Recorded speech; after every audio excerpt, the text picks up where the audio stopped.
You go in this so many.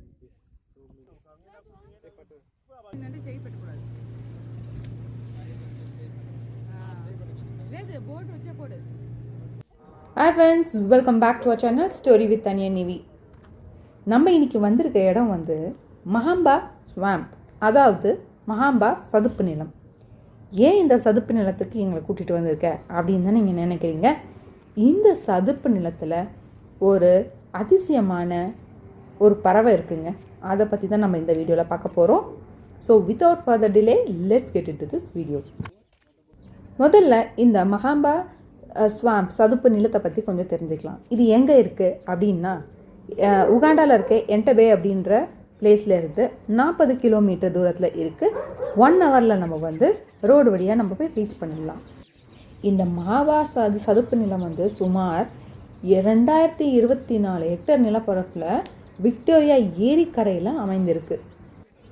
இந்த சதுப்பு நிலத்தில் பாப்பரஸ் அப்படின்ற ஒரு விதமான தாவரம் வந்து எல்லா இடத்துலையும் நெருக்கமாக வளர்ந்துருக்குங்க. உகாண்டாலேயே இந்த இடத்துல வந்து, அதாவது இந்த சதுப்பு நிலத்தில் வந்து 300க்கு மேற்பட்ட டிஃப்ரெண்ட்டான பறவைகளை நம்மளால் பார்க்க முடியும். அது வந்து இங்கே இனப்பெருக்கிறதுக்காக வருதான். இந்த 300 பறவைங்களில் சில பறவைங்களை பற்றி நான் இப்போ சொல்கிறேன். அதில் முதலாவதாக ப்ளூ ஸ்வாலோ அப்படின்ற ஒரு பறவை, பாப்பரஸ் கோனோலிக் அப்படின்ற இன்னொரு பறவை, அப்புறம் ஆஃப்ரிக்கன் எல்லோ வார்பிள்ஸ் அப்படின்ற இன்னொரு பறவை. இந்த பறவை கூட தான் நம்ம தேடி போயிட்டுருக்க ஷூபெல் அப்படின்ற பறவையும் இருக்குது. அந்த ஷூபெல் எப்படி இருக்கும் அதை பற்றி பல இன்ட்ரெஸ்டிங்கான ஃபேக்ட்ஸ் வந்து இந்த வீடியோவில் நீங்கள் பார்க்க போகிறீங்க. தொடர்ந்து பார்த்துட்டே இருங்க. இப்போ எங்கள் சைடில் பார்த்தீங்கன்னா நிறைய செடிகள் இருக்குது. அதுதான் வந்து பாப்பரஸ்ன்னு நான் சொன்ன செடி. இந்த மவாம்பா சதுப்பு நிலத்துக்கு இங்கே இருக்கிற ஒரு மவாம்பா அப்படின்ற ஒரு செடினால தான் இந்த பேரே வந்திருக்கு. மவாம்பா என்றது வந்து இந்த லோக்கல் லாங்குவேஜில், அவங்க உகாண்டன் லோக்கல் லாங்குவேஜில் வந்து லாங் ஃபிஷ் அப்படின்னு சொல்கிறாங்க. அது வந்து ஒரு வகையான மீன் வகை. அந்த லாங் ஃபிஷ் வந்து நிறைய இருக்கிறது தான் அவங்க வந்து மவாம்பா அப்படின்னு சொல்லுவாங்களாம். ஸோ ஃப்ரெண்ட்ஸ், நீங்கள் உகாண்டா வந்திருக்கீங்க, இந்த இடத்துக்கு போகணும், எவ்வளோ செலவாகும் அப்படின்னு யோசிக்கிறீங்கன்னா, இங்கே வந்து ரொம்ப செலவாகாது. போட்டுக்கான செலவு மட்டும்தான். எவ்வளோன்னு பார்த்தீங்கன்னா, உகாண்டன் ஷில்லிங் 10,000 ஒரு ஆளுக்கு ஸ்பெண்ட் பண்ண வேண்டியதாக இருக்கும். நீங்கள் குரூப்பாக வந்தீங்கன்னா நீங்கள் ஒரு போட்டாக பேசி போகலாம். இந்த பேர்ட்ஸை வந்து நீங்கள் எந்த ஒரு டிஸ்டர்பன்ஸும் இல்லாமல் நல்லா பார்க்கணுன்னு நினைக்கிறீங்கன்னா, காலையில் ஏர்லி மார்னிங் வந்து நீங்கள் அங்கே போக வேண்டியதாக இருக்கும். ஒரு 7 மணி அளவில். அப்போ தான் வந்து மீன் பிடிக்கிறதுக்கு போவாங்கள்ல, அதுக்கு முன்னாடி நீங்கள் போனீங்கன்னா டிஸ்டர்பன்ஸ் இல்லாமல் போய் பார்த்துட்டு வரலாம். சரி, நான் இங்கே வந்துட்டேன், நான் 300 வகையான பறவைங்க இங்கே இருக்குதுன்னு சொன்னீங்களே, எல்லாத்தையுமே நான் பார்க்கலாமா அப்படின்னீங்கன்னா அது முடியாத காரியம். ஏன்னா வந்து எந்தெந்த பறவை எந்த நேரத்துக்கு இருக்கும்னு நம்மளுக்கே தெரியாது. நம்ம வந்து பார்க்க வேண்டியது ஷூபெல். அந்த ஷூபெல் பறவையை நீங்கள் காலையில் போய் பார்த்தீங்கன்னா பார்க்க வேண்டிய பாசிபிலிட்டிஸ் வந்து நிறையவே இருக்குது. சம்டைம் நீங்கள் பார்க்கலாம், பார்க்காமையும் போகலாம். It totally depends on your luck.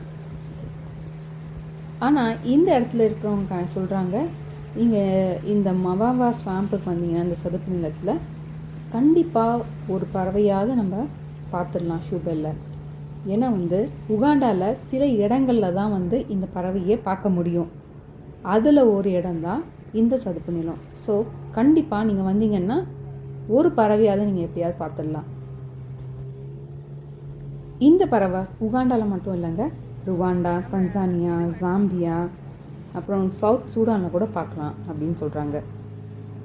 இந்த நாடுகள்லேயே வந்து உகாண்டாவில் தான் வந்து இந்த பறவை அதிகமாக இருக்குன்னு சொல்கிறாங்க. அதுலேயும் குயின் எலிசபெத் நேஷ்னல் பார்க் இருக்குல்ல, அங்கே தான் வந்து 600க்கு மேற்பட்ட இந்த ஷூபெல் அப்படின்ற பறவை இருக்குது. அது மட்டும் இல்லாமல் மசாக்காவில் இருக்கிற ரைனோ பார்க்கு, அதுக்கப்புறம் வந்து ஜூலேயும் சில பறவைகள் இருக்குது. யூஸ்வலாக இந்த பறவைகள் வந்து தனியாக தான் இருக்க விரும்புமா. இதில் எது பெண் ஆண் அப்படின்னு கண்டுபிடிக்கிறதுனா, தலையில் இருக்கிற கொண்டை வந்து சின்னதாக இருந்தால் அது ஆணா, பெருசாக இருந்தால் அது பெண்ணா. அதுவும் வந்து பெண் வந்து சின்னதாக இருக்கும், ஆண் வந்து பெருசாக இருக்கும். அது மட்டும் இல்லாமல் பெண் பார்க்குறதுக்கு அவ்வளோ அட்ராக்டிவாக இருக்காது, மேல் வந்து அட்ராக்டிவாக இருக்கும் அப்படின்னும் சொல்கிறாங்க. வாங்க நம்ம ஆல்மோஸ்ட் அந்த பறவை இருக்க இடத்துக்கு தான் வந்தாச்சு. ஏற்கனவே நீங்கள் பார்த்தீங்கன்னா ஒரு குரூப் வந்து ஃபோட்டோஸ்லாம் எடுத்துகிட்டு இருக்காங்க. என்கிட்ட அவ்வளோ அளவுக்கு நல்ல கேமராஸ் இல்லை, இருந்தாலும் ஏன் மொபைலில் என்ன ஷூட் பண்ண முடியுமோ உங்களுக்கு ஷூட் பண்ணி காமிக்கிறேன். இங்கே எந்த ஒரு அனிமல்ஸையும் பேர்ட்ஸையும் நம்ம பார்க்க போகிற இடத்துல சைலண்ட் ரொம்ப முக்கியம். ஏன்னா வந்து அதனுடைய பிளேஸ்க்கே வந்து நம்ம போய் பார்க்கறதுனால மெல்லமாக அதை டிஸ்டர்ப் பண்ணாமல் பார்க்க வேண்டியது அவசியம். இதுதான் நம்ம பார்க்க வந்த ஷூபெல் அப்படின்ற பறவை.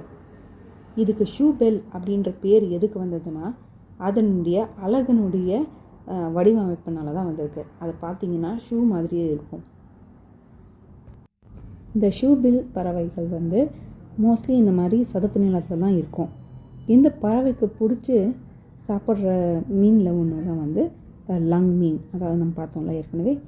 அது மட்டும் இல்லாமல் கேட்ஃபிஷ், அப்புறம் பாம்பு, தவளை, அப்புறம் அங்கே இருக்கிற நத்தைகளையும் சாப்பிடுமா. இந்த பறவைகள் வந்து 5 வருஷத்துக்கு ஒரு வாட்டி தான் முட்டையிடுமா. அந்த குஞ்சுங்களுடைய பேர் வந்து ஷூபில் சிக் அப்படின்னு சொல்கிறாங்க. இந்த பறவையுடைய ஆயுள் காலம், லைஃப் ஸ்பேன் அப்படின்னு பார்த்தீங்கன்னா 25 to 30 வருஷம் வரைக்கும் உயிர் வாழுமா. அதுவே வந்து கேப்டிவிட்டி, அதாவது ஜூவில் இல்லை பராமரிப்பில் வச்சுருக்காங்கன்னா ஒரு 50 வருஷம் வரைக்கும் உயிர் வாழுமா. ஷூபிலும் வந்து மற்ற பறவையை போல், கோழிகளை போல் வந்து நம்ம ஏதாவது செஞ்சால் தான் அது தாக்க வருமா, கொத்த வருமா, இல்லைன்னா அது பாட்டுக்கு அது வேலையை பார்க்கும்னு சொல்கிறாங்க. இந்த பறவைக்கு ஆபத்து கொடுக்கக்கூடியவை எதெல்லாம்னு பார்த்தீங்கன்னா சில வகை பாம்புகள், கோப்ரா தெரியும் எல்லாருக்கும், பைத்தான் பெரிய மலைப்பாம்பு. ஸோ அது மாதிரி இந்த மாதிரி பல்லி, பெரிய பல்லி இருக்குல்ல, அதெல்லாம் தான் வந்து இந்த பறவையை தாக்கும். பறவைகள் எப்பொழுதும் வந்து தண்ணிக்கு பக்கத்துலேயே இருந்தாலும் இவங்களுக்கு வாத்துகளைப் போல் நீந்த தெரியாதான், நீந்தாதான். ஏன்னா அவங்களுடைய கால் அமைப்பு வந்து வேறு மாதிரி இருக்கிறதுனால. அது மட்டும் இல்லாமல் இது வந்து ரொம்ப வானத்தில் ரொம்ப மேலே ஹைட்டில் பார்க்குமே தவிர ரொம்ப தூரமாக பறந்து போகாதான். குறைவாக தண்ணி இருக்கிற இடத்துல இருக்குமா. ஏதாவது அதனுடைய உணவு கிடைச்சதுன்னா அது சவுண்டை சென்ஸ் பண்ணி அந்த உணவை பிடிக்குமா. அந்த உணவை பிடிச்சி விழுங்கின பிறகு 2 மடங்கு தண்ணி குடிக்குமா, அதை டைஜஸ்ட் பண்ணுறதுக்காக. ஒருவேளை அதுங்களுக்கு குட்டிகள் இருந்ததுன்னா சாப்பிட்டதை எடுத்துகிட்டு போய்ட்டு வெளி கொணர்ந்து அந்த குட்டிங்களுக்கு கொடுக்குமா. இந்த பறவைங்க முட்டை வச்சதுன்னா 2 to 3 முட்டை வரைக்கும் வைக்குமா. அது வந்து 2 பறவையுமே, ஆண் பறவை பெண் பறவை 2மே வந்து மாற்றி அடை காக்கும்.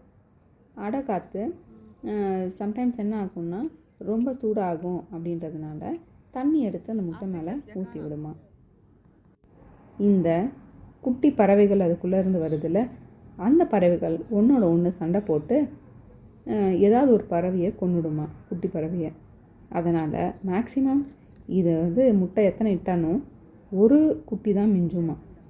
சம்டைம்ஸ் என்ன ஆகும்னா 2-3 முட்டை இட்டானுமே வந்து பறவையானது வந்து ஒரே ஒரு முட்டையை பொறிச்சு மீதியெல்லாம் கவனிக்காமல் விட்டுருமா. அதனால் மேக்ஸிமம் வந்து ஒரே ஒரு குஞ்சு தான் மிஞ்சுமா.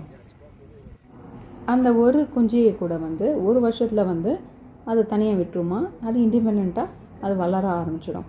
இதுவே ஜூவாக இருந்தால் வந்து அவங்க என்ன பண்ணுவாங்க, அந்த முட்டையெல்லாம் பாதுகாத்து எல்லா பறவையும் வெளியே வர மாதிரி பார்த்துப்பாங்க. அதனால் வந்து ஜூவில் வந்து உயிர் வாழறதுக்கான வாய்ப்புகள் ஜாஸ்தியாக இருக்குதுன்னு சொல்கிறாங்க. ஸோ அந்த பறவையெல்லாம் பார்த்தாச்சு. இன்னும் வேறு குட்டி குட்டி பறவை ஏதாவது இருக்கான்னு நாங்கள் எல்லா இடத்துலையும் பார்த்துட்டு இருந்தோம்.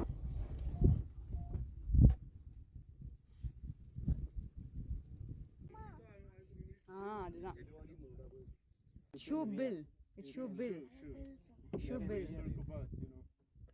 I don't know whether you've heard of the leopards, like they came from long time ago. Like they are the pre-living dinosaurs. Yeah. Which one? Dodos, right? No, after the dinosaurs, okay. Then dodos, then shubils now. So people are coming like to see them in front to take the pictures and then films that they know that one time too they will be extinct. Yes. Like the dodos. That's what I mean. Yeah, because they are only quite in a few countries in Africa only. Like they are in Uganda, South Sudan, in the Sad basins, and then Zambia, and then Tanzania as well. So just in tropical Africa, there are quite a few. So we're gonna. ஒரு இன்ட்ரெஸ்டிங்கான விஷயம் அவங்க explain பண்ணலேருந்து தெரிஞ்சுக்கிட்டது என்னென்னா, இந்த ஷூபெல் அப்படின்ற பறவை வந்து தெரோபாட்ஸ் அப்படின்ற டைனோசர் வகையை சார்ந்ததான். இதிலிருந்து என்ன தெரியுதுன்னா, இந்த ஷூபெல் வந்து டைனோசர் காலத்தில் இருந்தே இருந்துகிட்ருக்கு. அதே மாதிரி இந்த டோடோன்ற பறவையும் வந்து அந்த காலத்துலேருந்தே இருந்துகிட்ருக்கு. நீங்கள் ரெசம்பிளன்ஸ் பார்த்தீங்கன்னா டெரோபாட்ஸும் இந்த ஷூபிலும் வந்து ஒரே மாதிரி மூக்கு இருக்குது பார்த்தீங்களா. இந்த சதுப்பு நிலத்தில் பார்த்தீங்கன்னா நிறைய வாட்டர் லில்லிஸ் பார்க்க முடிஞ்சது. ரொம்பவே பார்க்க அழகாகவும் இருந்தது. நாங்கள் போனது மத்தியானம் வேலை அப்படின்றதுனால ரொம்ப வெயிலாக இருந்தது. ஆனால் காலையில் நான் சொன்ன மாதிரி 7 மணிக்கு நீங்கள் போனீங்கன்னா கிளைமேட்டும் சரி, அந்த பிளேஸையும் சரி, கோல்ட்னஸையும் சரி நீங்கள் என்ஜாய் பண்ணலாம்.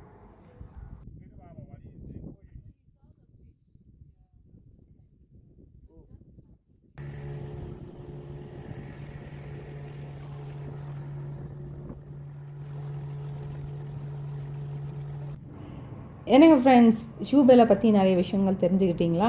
பார்த்து என்ஜாய் பண்ணிங்களா? அது எவ்வளோ அபூர்வமான பறவைன்னு நீங்கள் இப்போ தெரிஞ்சுக்கிட்டீங்கல்ல. இந்த வீடியோ உங்களுக்கு இன்ட்ரெஸ்டிங்காகவும் இன்ஃபார்மேட்டிவாகவும் இருந்திருக்கணும்னு நான் நம்புகிறேன். இந்த வீடியோ உங்களுக்கு பிடிச்சிருந்தா மறக்காமல் லைக் பண்ணுங்கள், ஷேர் பண்ணுங்கள், சப்ஸ்கிரைப் பண்ணுங்கள். அதோட அந்த பெல் ஐக்கானும் கிளிக் பண்ணிவிடுங்க. அப்போ தான் நான் போடுற வீடியோஸ்லாம் உங்களுக்கு நோட்டிஃபிகேஷனாக வரும். இதே மாதிரி இன்னொரு நல்ல வீடியோவில் உங்கள் எல்லாரையும் சந்திக்கிறேன். Until then, it's Anita signing off.